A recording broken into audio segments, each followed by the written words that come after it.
আসসালামু আলাইকুম রহমতুল্লাহি ওয়া বারাকাতুহু। প্রিয় দর্শক, আমি আব্দুল কাইয়ুম পিস লাইব্রেরি বলছি। তো দর্শক, আজকের ভিডিওটি খুবই গুরুত্বপূর্ণ হবে।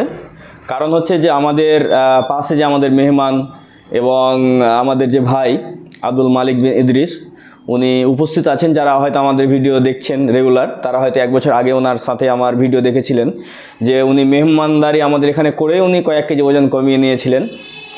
তারপরে বাংলাদেশ উনি ফিরে যান। ফিরে যাওয়ার পরে আমাদের শুধু ডিসিপ্লিন মেনেই উনি বাড়িতে বসেই কিন্তু ওজন কমিয়ে নিয়েছেন। শুধুমাত্র 1-2 কেজি নয়, বরঞ্চ 22 কেজি ওজন কমিয়ে নিয়েছেন, আলহামদুলিল্লাহ। তো এই ভিডিও আপনারা অবশ্যই শেষ পর্যন্ত দেখেন, কারণ এই ভিডিওতে আলোচনা করা হবে যে আপনিও বাড়িতে বসে কিভাবে আপনার ওজন কমাতে পারেন।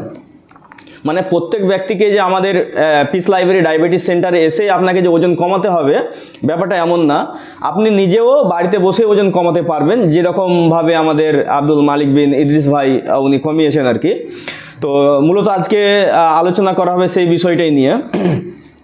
তো আগে আমরা যারা হয়তো অনেক নতুন দর্শক আছেন তাদের জন্য আমরা বিশেষ করে আমাদের ভাই আব্দুল মালিকের একবার পরিচয়টা আমরা জেনে নেব। ওনার বাড়িটা, উনি কি করেন, সমস্ত কিছু ওনার বিষয়গুলো জেনে নিয়ে আমরা এদিকে আলোচনা করব।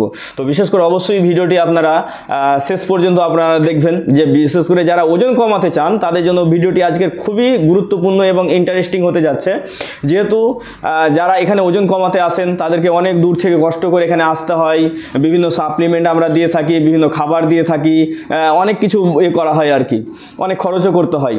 তো বিশেষ করে আমাদের ভাই যেভাবে কোনো রকম খরচ ছাড়াই শুধু আমাদের ডিসিপ্লিনে চলেই যে ওজন 22 কেজি ওজন কমিয়েছেন, তো তার অভিজ্ঞতাটা শেয়ার করার জন্যই মূলত আজকের ভিডিও। তো ভাই, আপনি যদি আপনার পরিচয়টা আমাদের দর্শকদের সামনে বলতেন। আসসালামু আলাইকুম রহমতুল্লাহি ওয়া বারাকাতুহু। আলহামদুলিল্লাহি ওয়াহদাহ ওয়াসসালাতু ওয়াসসালামু আলা মান লা নাবিয়্যা বা'দাহ, আম্মা বা'দ। সম্মানিত দর্শক মণ্ডলী, আমি আব্দুল মালিক বিন ইদ্রিস। আমার বাসা হচ্ছে বাংলাদেশ, চাঁপাইনবাবগঞ্জ জেলা। আপনারা অবগত আছেন যে গতবার আমি ইন্ডিয়া সফরে আসছিলাম। ডিসেম্বর মাসের 27 তারিখে ইন্ডিয়া প্রবেশ করি এবং ফেব্রুয়ারির 6 তারিখে আমি আবার বাংলাদেশ প্রত্যাবর্তন করি। এবার এই জানুয়ারি মাসে গত 13 তারিখে আমি আসছি এবং এই পর্যন্ত রয়েছি, আলহামদুলিল্লাহ। এ হচ্ছে আমার পরিচয়। তো প্রিয় দর্শক, বিশেষ করে ওনার পরিচয় আপনারা পেয়ে গেলেন যে উনি আমাদের কাছে এর আগেও এসেছিলেন এবং আবারও তার পরে বছর এবারে এসেছেন উনি আমাদের কাছে। তো ওনার বেশ 22 কিলো যে উনি ওজন কমালেন। তো তার আগে আপনার ভাই, যখন আপনি আমাদের এখানে আসেন, তো আপনি যখন আসেন তখন আপনার ওজনটা কত ছিল তখন? আমি যখন প্রথমে এখানে আসি ওই সময় আমার ওজন ছিল 84 কেজি। 84 কিলো আপনার ওজন ছিল? জি। তো এই যে আপনার এখন যে 62 কেজি, 60 বা 62 কিলো ওজন, তো এটা কতদিন থেকে, মানে 60-62 কিলো মানে কতদিনের মাথায় আপনি কমিয়েছেন? আপনি খুব ধীরে ধীরে, যেহেতু একটু নিজের মতো করে একটু কমিয়েছেন, যেহেতু বিশেষ করে প্রত্যেকে চাই যে নিজের মতো করে একটু কমাই ওজনটা, এই জন্য আপনি যেহেতু একটু নিজের মতো করে কমিয়েছেন। কারণ আমাদের ডিসিপ্লিনে যখন, আমাদের পুরো সিস্টেমে যখন কেউ মানে চলবে, আমাদের সাথে যোগাযোগ রেখে যখন কেউ চলবে, তো খুব তাড়াতাড়ি তার ওজনটা কমে যায়। তো আপনি যেহেতু একটু নিজের মতো করে ওজনটা কমিয়েছেন, তো কতদিন সময় লেগেছে এই 22 কিলো ওজন কমতে আপনার? মূল বিষয়টা হচ্ছে যে আমি ওজন কমানোর ক্ষেত্রে কোনো টার্গেট রাখিনি যে আমাকে 1 মাসের মধ্যে এত কেজি ওজন কমাতে হবে, আমাকে 10 দিনের মধ্যে এত কেজি ওজন কমাতে হবে, এরকম আমার কোনো টার্গেট ছিল না। কারণ ওইরকম টার্গেটে হয়তোবা একটা কঠিন হয়ে যায় বিষয়টা। আমরা মসজিদে দায়িত্ব পালন করি, সেক্ষেত্রে দেখা যায় যে মসজিদের এলাকা থেকে প্রতিদিন বাড়ি চেঞ্জ হয়, খাবারের টিফিন বাটি চেঞ্জ হয়। দেখা যায় যে প্রত্যেক বাড়িতে একদিন করে খাবার পড়ে। তাহলে সবাই চেষ্টা করবে যে আলেম মানুষ মসজিদে আছে, তাকে একটু ভালো খাবার দেওয়া উচিত। তো যদি ভালো পারে তাহলে তো মনে করেন যে খাসির গোস্ত হোক আর গরুর গোস্ত হোক, মানে আমাদের দেশীয় যেটা হিসাব, ইন্ডিয়াতে গরুর গোস্তের দাম কম, এটা অ্যাভেলেবল, কিন্তু আমাদের দেশে এটা অ্যাভেলেবল না। যারা দেখা যায় যে ভালো অর্থ পয়সা রাখে তারা একটু চেষ্টা করবে যে ভালো কিছু হোক। আর যারা নিম্নমানের গরিব মানুষ তারাও চেষ্টা করে যে না, একটা দিন এইভাবে করে পার করব, তাদের এইরকম চিন্তা থাকে। তো দেখা যায় যে আমাদের জন্য এটা জুলুম হয়ে যায়, আমাদের শরীরের জন্য প্রতিদিন ভালো খাবার, এটা আমাদের শরীরের জন্য জুলুম হয়ে যায়। তো যদি আমি টার্গেট নিয়ে কাজ করি এটা হয়তো আমার জন্য কতটা সহজ হবে আল্লাহ সুবহানাহু ওয়া তাআলা ভালো জানেন। তো এই ক্ষেত্রে আমি চেষ্টা করেছি যে খাবারের বিষয়টাকে মেনটেন করার জন্য যতটুকু আপনার মাধ্যমে পরামর্শ পেয়েছি সেটুকু, এবং দেখা গেছে যে বাংলাদেশে থাকা অবস্থায় আমার জন্য দুই একটা বইও ভালো সহায়ক হিসেবে কাজ করেছে। তার একটা ছিল সৌদি আরবের একজন আরবি বিদ্বান, এখনও বেঁচে আছেন, শেখ আব্দুল মালিক আল কাসিম ওনার নাম। তো ওনার লেখা একটা বই রয়েছে পরিমিত খাদ্য গ্রহণ, যেটা বাংলাদেশ থেকে ছাপিয়েছে। তো এই বইটা আমার জন্য ভালো সহায়ক হিসেবে কাজ করেছে। এবং হাদিস ফাউন্ডেশন বাংলাদেশ, যেটা আহলাদিস আন্দোলন যে সংগঠন রয়েছে আহলাদিসদের, সেই সংগঠনের যে আত্মাহারিক পত্রিকা প্রতি মাসে বের হয়, এখানে একটা প্রবন্ধ আসছিল পরিমিত খাদ্য গ্রহণ এ সম্পর্কে। সেটা লিখেছিলেন প্রফেসর ডক্টর আসাদুল্লাহ গালিব স্যারের ছেলে। তো ওই প্রবন্ধ এবং এই বই, এই দুইটা আমার জন্য ভালো সহায়ক হিসেবে কাজ করেছিল। যে রাসূল সাল্লাল্লাহু আলাইহি ওয়াসাল্লাম যিনি হচ্ছেন মানব জাতির মধ্যে সর্বশ্রেষ্ঠ, মানে সৃষ্টিকুলের মধ্যে, তো এইরকম একজন ব্যক্তি যিনি আল্লাহ সুবহানাহু ওয়া তাআলার কাছে চাইলে তিনি পাহাড়কে স্বর্ণ বানিয়ে দিতেন তার জন্য, সেই মানুষটা বাড়িতে মাসের পর মাস চুলায় আগুন জ্বলেনি। তা আমরা কি মনে করি যে অভাব ছিল, এটা স্বীকার করতে হবে। কিন্তু আল্লাহ সুবহানাহু ওয়া তাআলা চাইলে সব কিছু পরিবর্তন করে দিতে পারতেন তার রাসূলের জন্য, প্রিয় একজন ব্যক্তি। কিন্তু রাসূল সাল্লাল্লাহু আলাইহি ওয়াসাল্লাম যে খাবারের দৃষ্টান্ত দেখিয়েছেন, হাদিস সেটার সাক্ষ্য প্রমাণ বহন করে। রাসূল সাল্লাল্লাহু আলাইহি ওয়াসাল্লামের হাদিসের পরের অংশটুকু আমাদের কাছে প্রচার করা হয় যে খাবার গ্রহণের ক্ষেত্রে 3টা নিয়ম পালন করতে হবে, 1 ভাগ খাবার খেতে হবে, 1 ভাগ পানি পান করতে হবে, 1 ভাগ ফাঁকা রাখতে হবে, এতটুকুই প্রচার করা হয় আমাদের সমাজে। কিন্তু হাদিসের মূল অংশটুকুই প্রচার করা হয় না। সেটা হচ্ছে যে আদম সন্তানের জন্য এতটুকু খাদ্যই যথেষ্ট, যতটুকু খাদ্য সে খেলে তার মেরুদণ্ড দাঁড়াতে পারে। হাদিসের প্রথম অংশ হচ্ছে এটুকু। তো এটুকু আমাদের সামনে বলা হয় না, বলা হয় পরের অংশটুকু। তো এটুকু হচ্ছে মূল অংশ। তো দেখা গেল সার্বিক দিক লক্ষ্য করে খাবারের যে সিস্টেমগুলো বইগুলোর মধ্যে উল্লেখ করা হয়েছে সেগুলো ফলো করার জন্য চেষ্টা করি, এবং দেখি যে রাসূল সাল্লাল্লাহু আলাইহি ওয়াসাল্লাম তার সময় যেভাবে খাদ্য গ্রহণ করেছেন, সাহাবায়ে কিরামের অনেক ধনী সাহাবী ছিলেন, তারা যেভাবে খাদ্য গ্রহণ করেছে, তো ওই হিসাবে আমরা এখন যা খাদ্য গ্রহণ করি এটা আমাদের জন্য বিলাসিতা এক পর্যায়ের।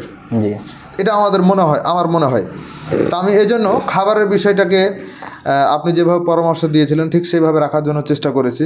এবং দেখা গেছে যে আগে আমি যখন সিয়াম পালন করতাম, রমাজান ব্যতীত অন্য সময়ে সিয়াম পালন করতাম, তখন এটা আমার জন্য একটু কঠিন হয়ে যেত। তো এই যে খাবারের বিষয়টাকে মেনটেন করার পরে যখন আমি সিয়াম রাখা শুরু করি, তখন আমার জন্য আলহামদুলিল্লাহ সহজ হয়ে গেছে। এখন আমি সিয়াম রাখতে পারি, কোনো সমস্যা হয় না। সারাদিন যদি না খেয়েও থাকি তাও কোনো সমস্যা হয় না। মাঝে মধ্যে দেখা যায় যে পড়াশোনা নিয়ে ব্যস্ত থাকি, আবার সময়ে কম্পিউটার নিয়ে ব্যস্ত থাকি, বিভিন্ন প্রবন্ধ লেখালেখির কাজ করতে হয়, বাচ্চাদের কোশ্চেনের কাজ করতে হয়, তখন খাবার এসে আমার সামনে আছে অথচ আমার স্মরণ নেই যে খাবার খেতে হবে, এরকম অনেক সময় পার হয়ে যায়।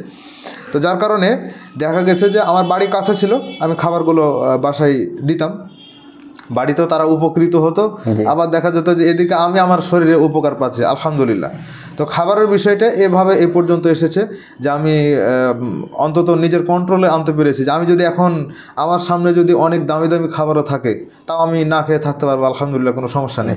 এরকম পর্যায়ে চলে এসেছি আলহামদুলিল্লাহ। তো এখানে একটা বিষয় যেটা হচ্ছে যে নবী সাল্লাল্লাহু আলাইহি সাল্লামের যে সারা জীবনই যে তার অভাব অনটন চলে এসেছেন এমনটি ব্যাপার নয়, শেষের দিকে তিনি সচ্ছল হয়েছিলেন, হ্যাঁ সচ্ছলতাও ছিল, এমনকি তার 1 বছর খাবারও তিনি জোগাড় রাখতেন। তো বিষয় যেটা হচ্ছে বিভিন্ন অবস্থা কেটেছেন নবী সাল্লাল্লাহু আলাইহি সাল্লামের মাঝে। তো মূল বিষয় যেটা হচ্ছে যে নবী সাল্লাল্লাহু আলাইহি সাল্লাম বলে দিয়েছেন যে এতটুকুই খাবার যথেষ্ট, যতটুকু সে দাঁড়াতে পারবে, তার মেরুদণ্ড সোজা হতে পারবে, এবং ম্যাক্সিমাম, মানে এখানে বলা হয়েছে কি যে ম্যাক্সিমাম যদি কেউ খেতে চায়, হ্যাঁ তাহলে সে 3 ভাগের এক ভাগ খাবার, এক ভাগ পানি আর এক ভাগ সে মানে পুরো থাকবে, হ্যাঁ, আর এক ভাগ পুরোপুরি খালি থাকবে, মানে এটা হচ্ছে ম্যাক্সিমাম। আর যদি কেউ মনে করে সাধারণভাবে যে কিছু হাদিস আছে, যেমন একটা হাদিস আছে আবু হুরায়রার বর্ণনা হাদিস, সেটা যে নবী সাল্লাল্লাহু আলাইহি ওয়াসাল্লাম মানে বিশেষ করে এই হাদিসটাকেই মানে অধিকাংশই মানে বেশি মানে ফলো করে প্রচার করা হয় এবং আমল করা হয়। সেটা হচ্ছে কি যে আবু হুরায়রা খুবই একবার মানে ভুক্ষা অবস্থায় ছিলেন, মানে খুবই না খেয়েছিলেন এবং পড়ে যাচ্ছিলেন, এবং নবী সাল্লাল্লাহু আলাইহি ওয়াসাল্লাম ব্যাপারটা বুঝতে পারলেন। তারপরে দুধ মানে একটা হাদিয়া পেলেন, তারপরে বললেন যে আবু বকর তুমি এই দুধটা খাও, মানে আরও কিছু সাহাবীকে দাওয়াত দিলেন, আমি বিস্তারিত বলছি না, শুধু অতটুকুই বলছি। তো তারপরে আবু বকর আল্লাহ সবাই খেলেন, তারপরে আবু বকর বলছে তুমি খাও। তো আবু বকর আবু হুরায়রা খাওয়ার পরে বলছে ইয়া রাসূলুল্লাহ আপনি খান। তো বলছে আরও খাও। তারপরে খেলেন, বলছে আরও খাও। তো আল্লাহ রাসূল সাল্লাল্লাহু আলাইহি ওয়াসাল্লামকে শেষে আবু হুরায়রা রাদিয়াল্লাহু আনহু বলছে যে ইয়া রাসূলুল্লাহ আমার পেটে আর জায়গা নেই। হ্যাঁ, তারপরে আল্লাহ রাসূল সাল্লাল্লাহু আলাইহি ওয়াসাল্লাম খাচ্ছেন। তো এই যে একদম পেট পূর্ণ করে খেলেন, মানে পেট পূর্ণ করে খেলেন, তো এখান থেকে দলিল পাওয়া যাচ্ছে কি যে তার মানে পেট পূর্ণ করে খাওয়া জায়েজ, এটা প্রমাণ হচ্ছে। আর বিশেষ করে আমরা কি করছি, এই জায়েজের উপরে আমল করতে গিয়ে আমরা সবকে নষ্ট করছি। এখানে বুঝার বিষয় আছে, কয়েকটা দিক বুঝার বিষয় আছে। প্রথম হচ্ছে যে তখন আবু হুরায়রা রাদিয়াল্লাহু আনহু খুবই গরিব মানুষ ছিলেন, অবস্থা সবারই খারাপ ছিল, খেতে পেতেন না, বেশিরভাগই না খেয়ে থাকতে হতো, কয়েকদিন ধরে পেটে পাথর বেঁধেও থাকতে হতো। তো এইরকম একটা সময় আসলো যে মানে একটা খাবার পেলো, সেই প্রেক্ষাপটে যদি কেউ মানে মাঝে মধ্যে ধরেন একটা মানুষ বেশিরভাগই তার খাবার মানে পাচ্ছে না, কিন্তু কখনো দেখা গেল যে অনেক খাবার সে পেলো, তো ওই অবস্থায় যদি সে পেট পূর্ণ করে খায় তাহলে সেটা গুনার কাজ নয়, এটা প্রমাণিত হচ্ছে। কিন্তু আপনি কন্টিনিউ শুরু করবেন, মানে আজকে তো আর খাবারের অভাব নেই, এখন আপনি কন্টিনিউ প্রতিদিন আপনি পেট ফুল করে খাবেন, এটা কিন্তু এই হাদিসের সঙ্গে মিলছে না।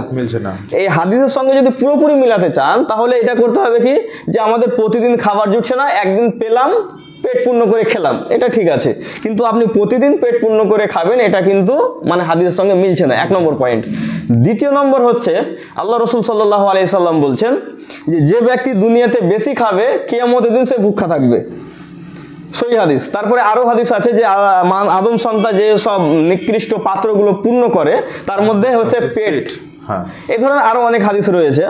তো মূল বিষয় যেটা হচ্ছে যে ওজন বাড়ার মানে ওজন যদি কেউ কমাতে চায় তাহলে প্রথমে তাকে বুঝতে হবে বাড়ার কারণটা কি। তো বাড়ার কারণটা যখন কেউ বুঝতে পারবে তখন সহজভাবেই সে কিন্তু কমাতে পারবে। কারণ হচ্ছে যে যখন আমরা অধিক খাবো, যখন আমরা বেশি বেশি খাবো, তখন কি হবে আমরা যে খাবারটা খাচ্ছি আমাদের স্টমাকে যাচ্ছে, এই স্টমাক থেকে এর মধ্যে যে আপনার ম্যাক্রোনিউট্রিয়েন্টস যেগুলো আছে, যেমন আপনার সুগার, এই সুগারটা আমাদের রক্ত অ্যাবজর্ব করছে, অর্থাৎ রক্ততে প্রবেশ করছে। এই রক্ততে কি হচ্ছে, সুগার যাচ্ছে। এই সুগার যাওয়ার কারণে কি হচ্ছে যে আমাদের যে প্যানক্রিয়াস, এই প্যানক্রিয়াস ইনসুলিন রিলিজ করছে। কেন ইনসুলিন রিলিজ করছে? এই সুগারটাকে কোষে প্রবেশ করার জন্য। এবার অধিক পরিমাণ কি আসছে, ইনসুলিন আসছে।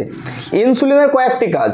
ইনসুলিনের একটা কাজ হচ্ছে কি যে যখন আপনার বডিতে ইনসুলিন আসবে বা ইনসুলিন থাকবে বেশি পরিমাণে, তখন আপনার কোনো কিছু ও ভাঙতে দিবে না, মানে গলতে দিবে না, ও গঠন করবে। তো ইনসুলিনের একটা কাজ হচ্ছে কি যে সুগারটাকে আপনার কোষে প্রবেশ করানো।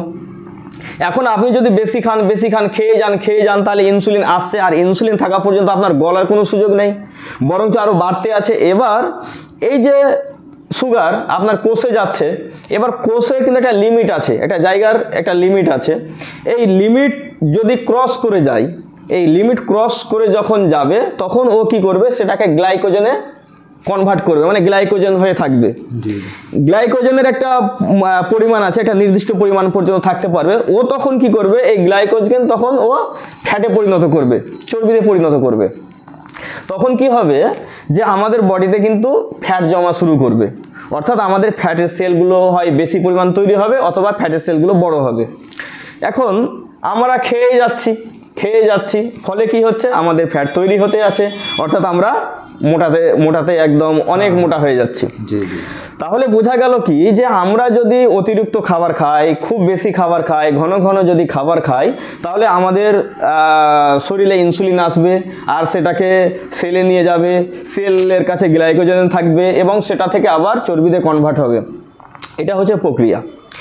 এখন তাহলে এটা সমাধানটা কি, কিভাবে এই মোটাপা থেকে আমরা পাতলা হব?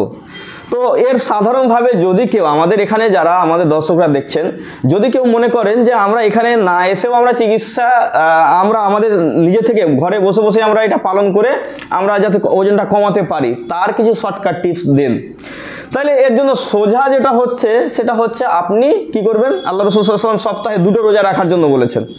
তো সপ্তাহে 2টো রোজা রাখুন। সপ্তাহে যদি আপনি 2টো রোজা রাখেন তাহলে দেখবেন যে আপনার বিশেষ করে ওভার ওয়েট যেটা হচ্ছিল দেখবেন যে আর হচ্ছে না, স্টপ হয়ে গেছে। তাহলে রোজার মাধ্যমে আপনি স্টপ তো হলো, কিন্তু আপনার তো কমানোর প্রয়োজন। তো কমানোর প্রয়োজনে আপনাকে কী করতে হবে, নবী সাল্লাল্লাহু আলাইহি ওয়াসাল্লামের সেই সুন্নাহ যদি আপনি পালন করেন, অর্থাৎ খাবারের পরিমাণ যেভাবে হাদিসে বলা হয়েছে, হ্যাঁ, মানে আপনি যদি 1 ভাগ খান, 1 ভাগে পানি খান, আর 1 ভাগ যে হাওয়া বাতাস আর 1 ভাগ পুরোপুরি খালি রাখেন, তো দেখবেন এমনিতেই আপনারও কিন্তু ওজন কমতে শুরু করবে।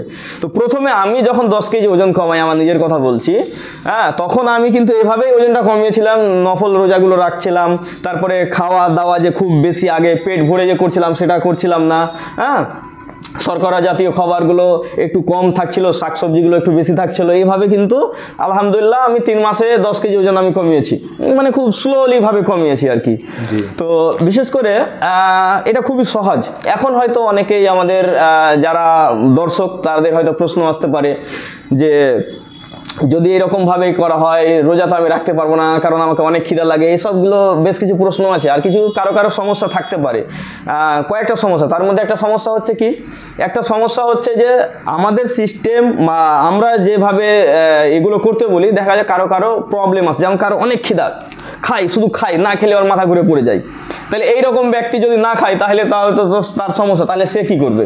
তো এইরকম যদি কোনো ব্যক্তি হয় তাহলে সে আমাদের কাছে থেকে, অর্থাৎ আমাদের সঙ্গে যোগাযোগ রেখে আমাদের কাছে চিকিৎসা নিয়ে যদি সে মানে চিকিৎসাটা করায়, অর্থাৎ তার পাতলা হওয়ার জন্য সে যদি মেহনত করে, ইনশাল্লাহ সে করতে পারবে।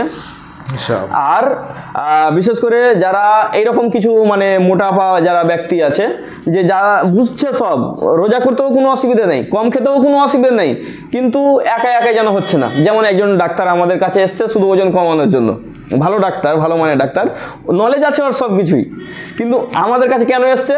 বলছে ভাই আমি মানে ওই হচ্ছে না, মানে সিস্টেম ভাবছি যেটা করবো ওটা করবো, হচ্ছে না। তো এই জন্য আমি আপনার কাছে এসেছি কি আপনি যখন আমাকে মানে পরিচালনা করবেন তখন এটা সহজ হবে, হ্যাঁ, তো যার কারণে এসেছি।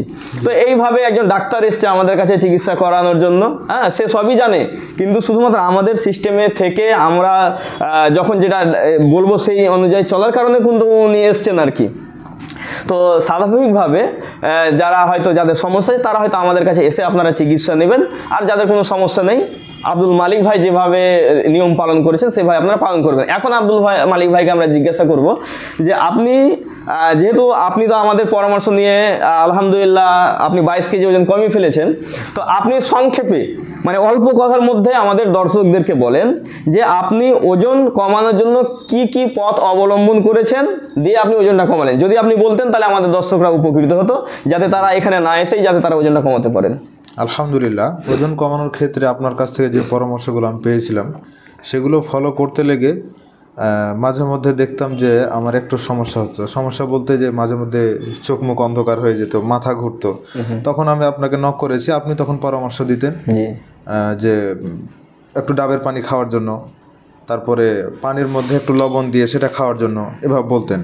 আমি চিন্তা করেছি যে যখন আমি একটু সুযোগ পেয়েছি ওজন কমানোর এবং সোর্স তো আমার কাজে লেগেছে, তাহলে আশা করি আমি সফল হব। তা এই জন্য আমি যোগাযোগটা রাখার জন্য চেষ্টা করেছি হোয়াটসঅ্যাপের মাধ্যমে, যে তাহলে আমি ভালো কিছু পাওয়া যাবে আমার। তো দেখা গেছে যে আলহামদুলিল্লাহ আমার কাজ হয়েছে। এবং আমরা যেটা লক্ষ্য করি, আমার ক্ষেত্রে আমি বলি যে এর আগে আমার এরকম হয়েছে। আসলে রাসূল সাল্লাল্লাহু আলাইহি ওয়াসাল্লামের যে লাইফস্টাইল ছিল, তিনি যেভাবে আমাদেরকে সঠিক দিনটা দিয়ে গেছেন, আসলে সঠিক দিন মানে কি অনেক বড় কিছু, মানে যেটা মানে শুধুমাত্র আপনাকে বলে বুঝিয়ে দেবে এটাতে কিন্তু আপনি বুঝতে পারবেন না, দর্শকও বুঝতে পারবে না।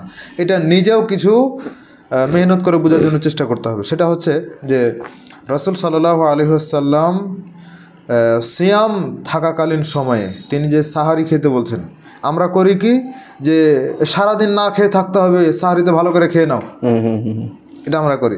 আবার কি ইফতারের সময় অনেকগুলো নিয়ে বসে গেলাম, দিয়ে সারাদিন ধরে না খেয়ে আছো, ইফতার ভালো করে করো, রাতে আবারও খাবার খেতে হয়।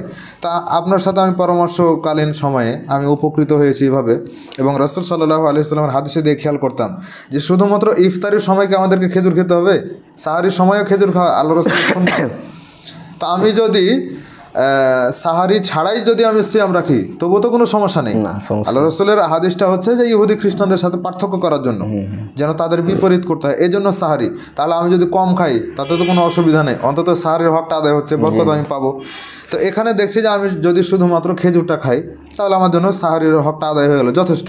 এখন আমি সারাদিন না খেয়ে থাকবো, আবার দেখা যায় ইফতারের সময় শুধুমাত্র খেজুর খেয়ে নিলাম, আমার জন্য যথেষ্ট।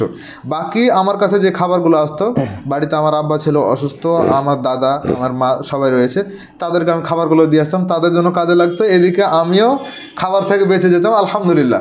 তো দেখা গেছে এভাবে আমার জন্য কাজ হয়েছে। এখন যারা মনে করে সারাদিন না খেয়ে থেকেছো, তাহলে এখন একটু বেশি করে খেতে হবে, সাহারিতে বেশি করে খাওয়া, নাহলে সারাদিন থাকতে পারবে না, এইভাবে যদি করা যায় তাহলে সিয়াম থেকে অন্তত শরীরে কোনো উপকার পাওয়া যাবে না। তো প্রিয় দর্শক, বিশেষ করে একটা জিনিস খুবই গুরুত্বপূর্ণ, যে আমি আপনাদেরকে বলি, হয়তো অনেকেই হয়তো ভাবছেন যে সাহারি কম খেয়ে, মানে এটা অনেকে ভাবছেন, তো দেখবেন হাদিস আছে এই সম্পর্কে যে অল্প সাহারি খেয়ে রোজা রাখার ব্যাপারে বলা হয়েছে, এবং এটাই হচ্ছে সুন্নাহ যে অল্প সাহারি খেয়ে আপনি রোজা রাখবেন। এখন আমার কিছু আপনাদেরকে অভিজ্ঞতা শোনাই, সেটা হচ্ছে কি যে আমি বিশেষ করে কালকে তো সোমবার ছিল না, আজকে মঙ্গলবার, কালকে সোমবার ছিল, তো কালকে আমি রোজা রেখেছিলাম আলহামদুলিল্লাহ। তো আমি কয়েক ঘন্টা না খেয়েছিলাম, 23 ঘন্টা না খেয়েছিলাম। কেমন করে 23 ঘন্টা না খেয়ে রোজা রাখা হলো? মানে রবিবারের দিন গেল, মাগরিবের পরে মোটামুটি 7টার দিকে ধরেন, 7টার দিকে আমি কি করলাম, আমি যা খাবার, রাতের খাবার তো আমি সকালেই খাই, সন্ধ্যায় খাই, হ্যাঁ, তো ওই মোটামুটি 6টা-7টার মধ্যে আমি রাতের খাবার কমপ্লিট করে নিলাম। রাতের খাবার কমপ্লিট, এবার তারপরে কিন্তু আর কিছু খেলাম না, ভোরে ও এক ঢোক পানিও খাইনি, কারণ আমি জানি যে সাহারি না খেলেও রোজা হয়ে যাবে, যেটা আপনি বললেন আর কি, হ্যাঁ, যে রোজা হওয়ার জন্য সাহারি খাওয়া জরুরি নয়, এটা সুন্নাহ। হ্যাঁ, যদি আপনি খান তাহলে নেকি পাবেন, সেটা ঠিক আছে, বরকত আছে, সব কিছু ঠিক আছে, কিন্তু না খেলে যে হবে না। অনেক মানুষের ধারণা আছে কি যে সাহারি না খেলে রোজা হয়, ওই জন্য আজানের সময় অনেকে পানি খেয়ে নেয়। হ্যাঁ, তো সাহারি খাওয়াটা জরুরি নয়, সাহারি খাওয়াটা সুন্নাহ, অবশ্যই আপনি খাওয়ার চেষ্টা করবেন, খাবেন, এক ঢোক পানি হলেও আপনার হয়ে যাবে, ঠিক আছে। তো না খেলে যে হবে না এমনটি ব্যাপার নয়। তো আমি কি করেছি, আমি এক ঢোক পানিও খাইনি, পানিও খেলাম না, থেকে গেলাম রোজার নিয়েতে, জানছি যে সোমবার আমাকে রোজা রাখতে হবে যেহেতু সুন্নাহ। তারপরে চললো দিনম্যান। এবার তারপরে মাগরিবের পরে আমি হয়তো কিছু খেলাম, মাগরিবের নামাজ পড়তে গেলাম, মাগরিবের নামাজ পড়ার কিছুক্ষণ পরে আবার তখন যা খাওয়ার আমি খেয়ে নিলাম। আচ্ছা, তাহলে আমার কয় ঘন্টা না খেয়ে থাকা হলো? একই অবস্থা হয়েছে গত সোমবারের, আপনি যেভাবে বললেন ঠিক আমারও ওই রকম ভাবে হয়েছে, কারণ এখানে আমার সাহারির জন্য তেমন কোনো ব্যবস্থাপনা নাই। আমি চিন্তা করলাম যে রবিবার রাত্রে যা খেয়েছি সিয়ামের নিয়ত করে নিলাম, কারণ সফরে আছি, তো সফরে থাকলে খাওয়া দাওয়া ঠিক মতো হয় না, এটা যেমন ঠিক। যেমন আমরা আলেম মানুষ এসেছি তো দাওয়াতি কাজে, তখন অনেক মানুষ ধরে ধরে খাওয়ায়, তো এটা আমাদের জন্য একটা সমস্যা, অনেক সময় কঠিন হয়ে যায় আমাদের জন্য। খাবার হচ্ছে একটা মহব্বতের জিনিস, যেটা খেতে নিষেধ করা হয় সেটার প্রতি আমাদের মায়া মহব্বতটা বেশি হয়। তো এই জন্য দেখা গেছে যে সিয়াম থেকেছে, এখানে আমার জন্য বেশ ভালো উপকার হয়েছে আলহামদুলিল্লাহ। তো এখানে আরেকটা বিষয় হচ্ছে যে এটা হয়তো আপনাকে কালকার ঘটনা শোনালাম, এটা নয়, বরঞ্চ সোমবার বৃহস্পতিবার আমরা রোজা রাখার চেষ্টা করি, এবং বিশেষ করে এই কিছুদিন থেকে আমি 23 ঘন্টায় না খেয়ে থাকছি, ম্যাক্সিমাম 23 ঘন্টায় না খেয়ে আমরা এই রোজা রাখছি। এখন বিশেষ করে যারা আমি সফর গেলে রোজা রেখে যাওয়ার চেষ্টা করি। সফর হয়তো অনেকে বলে সফরে তো রোজা রাখা নিষেধ, ব্যাপারটা এরকম নয় ভাই, মানে সফরে রোজা রাখা নিষেধও আছে, আবার জায়েজও আছে। তো এখানে প্রেক্ষাপটটা আপনার মানে করবে যে কোন প্রেক্ষাপটে আপনি রোজা রাখছেন, হ্যাঁ, সেগুলো মানে বুঝতে হবে। মানে প্রথমে কোনো একটা হাদিসের একটা দেখে আপনি বুঝে নেবেন যে এটা না যায়, এরকম ব্যাপার না। এই জন্য ইসলামকে বুঝতে হবে সামগ্রিকভাবে, কোনো একটা হাদিস বা কোনো একটা আয়াত উঠে নিলেন দিয়ে আপনি ওখান থেকে বুঝে গেছেন, ব্যাপারটা এরকম না। আপনি সমস্ত হাদিসগুলো যখন পড়বেন তখন বুঝতে পারবেন। তো এখানে মূল বিষয় যেটা হচ্ছে যে সফরে রোজা রাখা জায়েজ আছে, যদি আপনার ক্ষমতা থাকে, যদি আপনার কোনো সমস্যা না হয়, জায়েজ আছে। তো আমি সফরে রোজা রাখি কেন? তো সফরে রোজা রাখার কারণ যেটা হচ্ছে যে সফরে রোজা রাখতে গেলে কয়েকটা অসুবিধা আছে। যেমন ধরুন যে আমি হয়তো যাবো, আমি হুগলিতে বা কলকাতাতে যাব, কোনো এক জায়গাতে আমার যাওয়ার প্রোগ্রাম আছে। তো প্রোগ্রাম আছে, তাহলে আমাকে যদি আমি রোজা না রেখে যাই, হ্যাঁ, তাহলে খাওয়া দাওয়ার একটা ঝামেলা থাকবে, রাস্তাতে কিনে খেতে হবে, তারপরে খেতে গেলে পেশাব পায়খানা করতে হবে, অনেক ঝামেলার ব্যাপার আছে। তাহলে আমি রোজা রেখে যখন যাব তখন আমার খাওয়া দাওয়ার কোনো বাইরে থেকে বাজে, মানে বাইরে খেলে তো বাজে খাবার ছাড়া আর মানে ভালো খাবার আপনি পাচ্ছেন না, স্বাস্থ্যকর পাচ্ছেন না। তাহলে আমি যখন রোজা রেখে যাব, তাহলে রোজার 1 নম্বর কি হচ্ছে, রোজার নেকিটা আপনি পাবেন, 1 নম্বর পয়েন্ট। 2 নম্বর হচ্ছে কি, বাজে খাবার থেকে কিন্তু আপনি বাঁচলেন। 3 নম্বর পয়েন্ট হচ্ছে কি, যে আপনার পেশাব পায়খানা যে আপনার মানে চাপ যেতে হবে, এটা থেকে আপনি বাঁচলেন। 4 নম্বর পয়েন্ট হচ্ছে কি, যে আপনি ওখানে যে খরচটা হতো সেই খরচ থেকে আপনি বেঁচে গেলেন। 5 নম্বর পয়েন্ট হচ্ছে যে আপনি অনেকগুলো ঝামেলা থেকে আপনি বেঁচে গেলেন। বুঝতে পারলেন কিনা? তাহলে 5-6টা লাভ উপকারিতা এর মধ্যে আপনি পেয়ে যাচ্ছেন অলরেডি। তাহলে আমার এতগুলো যদি লাভ থাকে আমার রোজা রেখে, তাহলে আমি কেন রোজা রাখবো না? আমার স্বাস্থ্যে তো উপকার হচ্ছেই, বুঝতে পারলেন কিনা? তাহলে এতগুলো যখন আমার লাভ হচ্ছে, আমি কেন রোজা রাখবো না? এখন হয়তো অনেক দর্শক হয়তো বলবেন যে বাবা ওজন কমালে এত না খেয়ে থাকা, এ করা ও করা, মানে না খেয়ে মানে খাওয়াটাকে মানুষ এমন কিছু করে নিয়েছে যে না খাওয়া এটা মানুষ শুনতে চায় না। মানে খেয়ে ওজন কমাবো কিভাবে সেটা আমাকে পরামর্শ দেন। ওখানে আলমগীর ভাই ওখানে আটা ছাতু আছে, ওটা দেন। আপনাদের এই প্রশ্ন যদি আপনারা প্রশ্ন করেন যে ভাই না খেয়ে থাকার কেন গল্প করছেন, না খেয়ে থাকলে তো ওজন কমবে, এটা তো স্বাভাবিক ব্যাপার, হ্যাঁ, খেয়ে ওজন কমানোর গল্প বলেন আমাদেরকে। তো জি ভাই, আপনাদের জন্য খেয়ে ওজন কমানোর জন্য পরামর্শ আছে আমাদের কাছে, খেয়ে কিভাবে ওজন কমাবেন। তো যারা বিশেষ করে খেয়ে ওজন কমাতে চায়, আপনাদের জন্য এই দুটো উপহার। আরও উপহার আছে, শুধু আপনাদেরকে এটা দেখানো হচ্ছে যে আলহামদুলিল্লাহ সুম্মা আলহামদুলিল্লাহ, আমরা অনেক রিসার্চ করার পরে আমরা এ দুটো বের করতে পেরেছি। একটা হচ্ছে আটা, যেটা আপনি খেতে পারবেন, এবং ছাতু। এই ছাতু আপনি খেয়ে ওজন কমাতে পারবেন। যদি কোনো ব্যক্তি মনে করে যে আমি পেট ভরে খেতে চাই, দিয়ে আমি ওজন কমাতে চাই, আলহামদুলিল্লাহ সে পেট ভরে খেয়েও ওজন কমাতে পারবে। তো হ্যাঁ, এখন খুব সুযোগ, আলহামদুলিল্লাহ। তো বিশেষ করে চাই যে যদি কেউ মনে করেন যে আমি না খেয়ে ওজন কমাতে চাই, না খেয়ে ওজন কমাতে চাই, তাহলে আপনারা আমাদের এই আটাগুলো অর্ডার করতে পারেন, এই আটা ছাতু অর্ডার করতে পারেন, এবং আপনারা কিভাবে খাবেন এটা নিয়ম নীতিও আপনারা জেনে নেবেন আমাদের কাছ থেকে। সবচেয়ে ভালো হয় আমাদের সঙ্গে যদি আমাদের কাছে এসে যদি আপনারা ওজনটা কমানোর কারণ, অনেক মানুষের অনেক প্রস্তুতি থাকে, প্রেক্ষাপট থাকে, কার শরীরের কন্ডিশন কেমন না কেমন, এইসব ব্যাপারগুলো বুঝতে হয় আমাদেরকে। তো আমাদের কাছে যখন কোনো রুগী আসে, কারণ আমাদের এখানে তো চিকিৎসা ফ্রি, আমাদের এখানে চিকিৎসা করার জন্য কোনো টাকা লাগে না।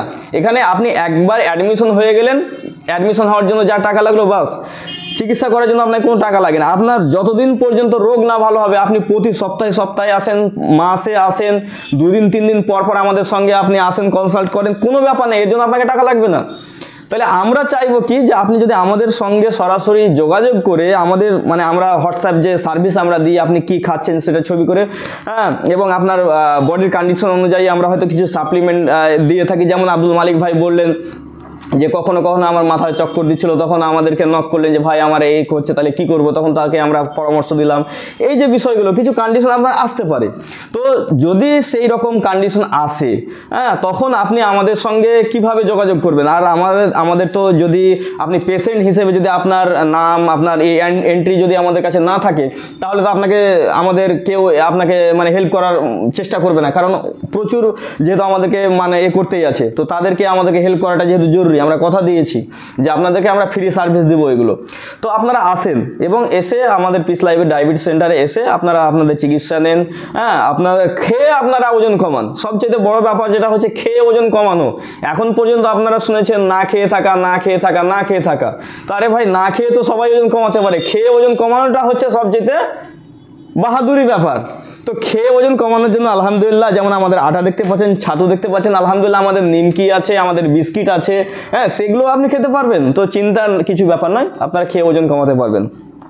তো প্রিয় দর্শক, আপনাদেরকে আমি সংক্ষেপে বলি যে আপনারা বাড়িতে বসে আমাদের কোনো কিছু ব্যবহার না করে কিভাবে ওজন কমাবেন, আমি খুবই সংক্ষেপে বলছি।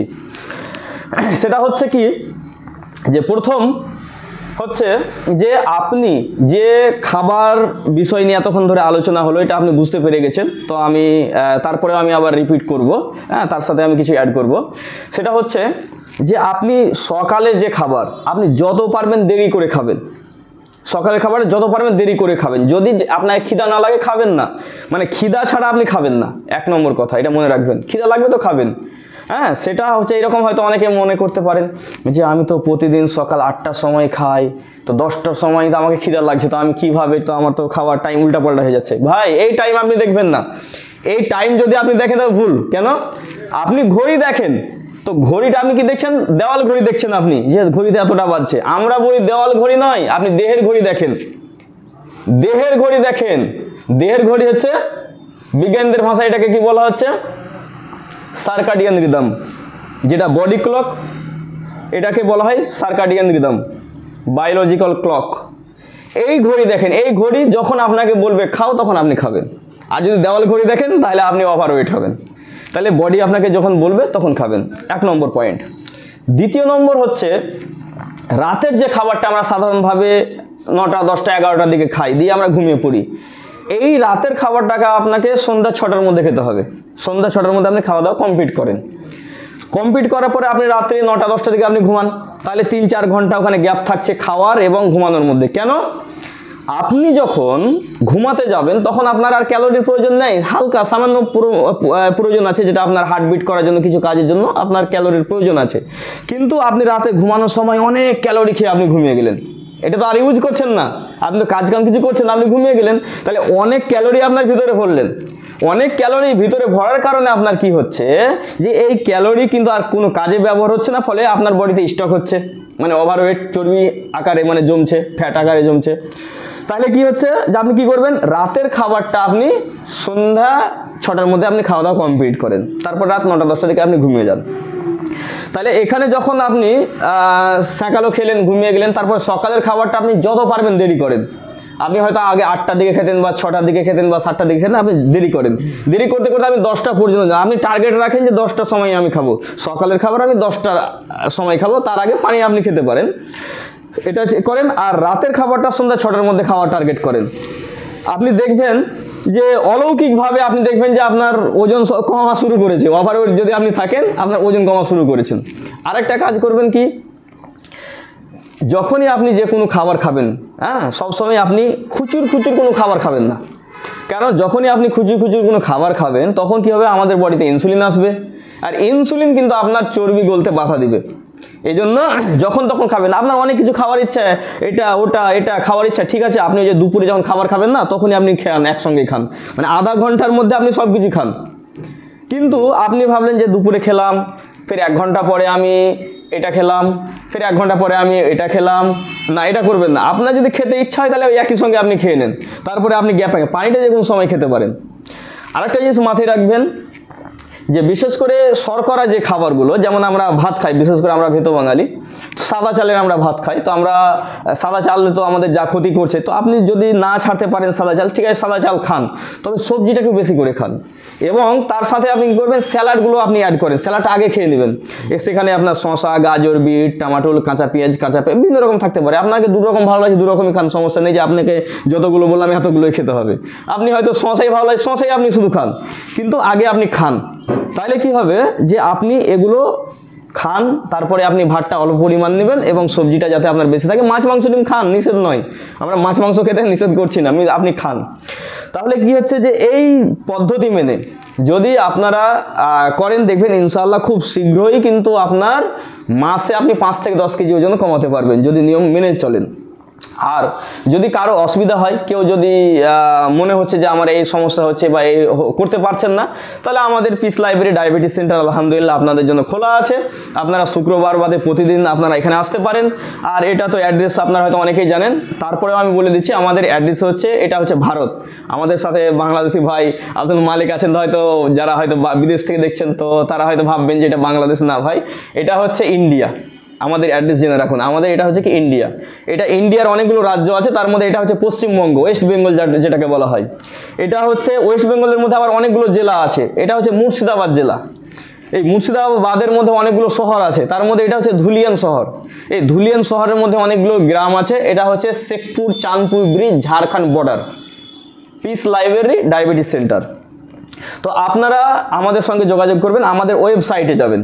আমাদের ওয়েবসাইটে আপনারা ইন্টারনেটে গিয়ে লিখবেন www.pslib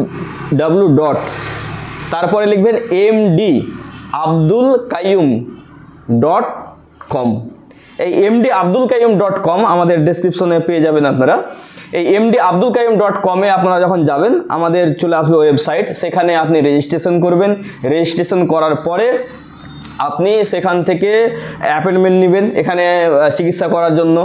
তো অ্যাপয়েন্টমেন্ট নেওয়ার পরে তখন আপনারা কোন দিন ঠিক করছেন এখানে চলে আসবেন। আমাদের অ্যাড্রেস আপনাদেরকে বলে দিয়েছি, আপনারা হোয়াটসঅ্যাপে যোগাযোগ করবেন। হোয়াটসঅ্যাপ সেই ওয়েবসাইটে দেওয়া আছে এবং আমি বলেও দিচ্ছি।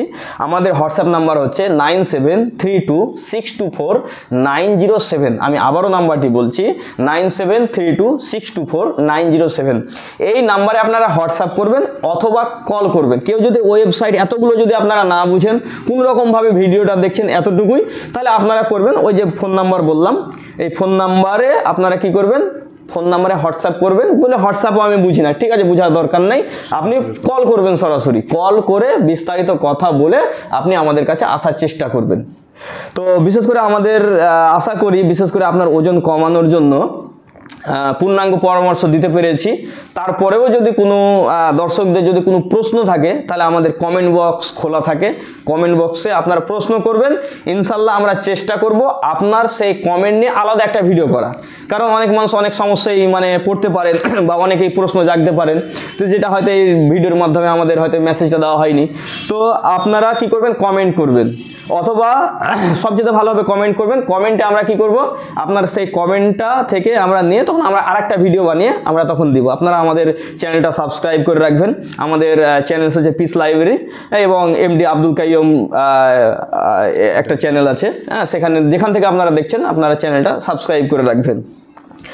আর আমরা আব্দুল মালিক ভাইকে বলবো যে বিশেষ করে আপনি আম জনতা বিশেষ করে দেখেন, আমাদের দেশের মানুষ, সেটা আপনার দেশের মানুষ আপনার জন্য, আমরা আমাদের ইন্ডিয়ার জন্য বলছি, আপনি এই মেসেজ যারা যেখানকার দেখবেন সেখানকার তার জন্য, সেই দেশের জন্য কিভাবে উন্নতি করবে। একটা দেশকে যদি আগে বাড়াতে হয় তাহলে সেই দেশের নাগরিককে কিন্তু সুস্থ থাকতে হবে। সুস্থ যদি না থাকে দেশ কখনো আগে বাড়তে পারবে না। তাহলে সুস্থ থাকার জন্য আমরা চাই যে আমাদের দেশকে আগে বাড়াতে। আমি চাই একজন ভারতের দায়িত্বশীল নাগরিক হিসেবে যে আমার দেশ কিভাবে আগে বাড়বে, কারণ আমরা আমাদের দেশকে ভালোবাসি, আমাদের মাতৃভূমিকে ভালোবাসি। হ্যাঁ, আমাদের দেশের মানুষ সুস্থ থাকুক, তাহলে দেশ আগে বাড়তে পারবে।